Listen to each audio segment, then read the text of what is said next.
అధ్యాయం 1 శ్లోకం 19. సఘోషో దార్తారాష్ట్రాణం హృదయాన్ని వ్రదారయాత్ నభశ్చ పృథివీం చైవతుములో భనునాదయన్. యుద్ధరంగంలో శ్రీకృష్ణుడు మరియు అర్జునుడు మరియు పాండవులు అందరూ శంఖనాదాలతోని అక్కడ ఉన్న పనులతోని అక్కడ ఉన్న యుద్ధరంగం అంతా చాలా కోలాహలంగా భూమి ఆకాశం రెండు ప్రకంపిస్తున్నట్టు కనిపిస్తుంటుంది. ఆ ధ్వనులతో కౌరవుల యొక్క హృదయాలను బద్దలయ్యేటట్టు ఉంటాయి.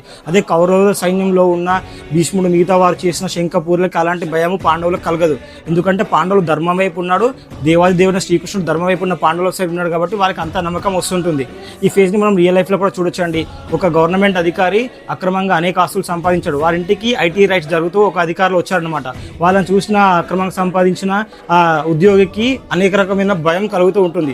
అదేవిధంగా ఒక ఎంప్లాయీ ఇలాంటి తప్పు చేయకుండా ఇలాంటి అన్యాయాలకు పాల్పడకుండా ధర్మంగా ఇన్కమ్ సంపాదిస్తూ ఉంటే ఎలాంటి రైట్స్ జరిగినా ఇంతమంది అధికారులు వచ్చినా కూడా చాలా కాన్ఫిడెంట్గా మాట్లాడుతూ ఉంటాడు. ఇక్కడ ఏ విధంగా అయితే పాండవులు ధర్మం వైపు ఉన్నారో కాన్ఫిడెంట్గా మాట్లాడారు కదా, అలాగే ఒక ఉద్యోగి కూడా ధర్మంగా ఉంటే ఇదే విధంగా కాన్ఫిడెంట్గా మాట్లాడుతూ ఉంటాడు. సో మిగతా శ్లోకాలు కావాలంటే please like my YouTube channel and subscribe and follow Insta page Geeta Sagaram.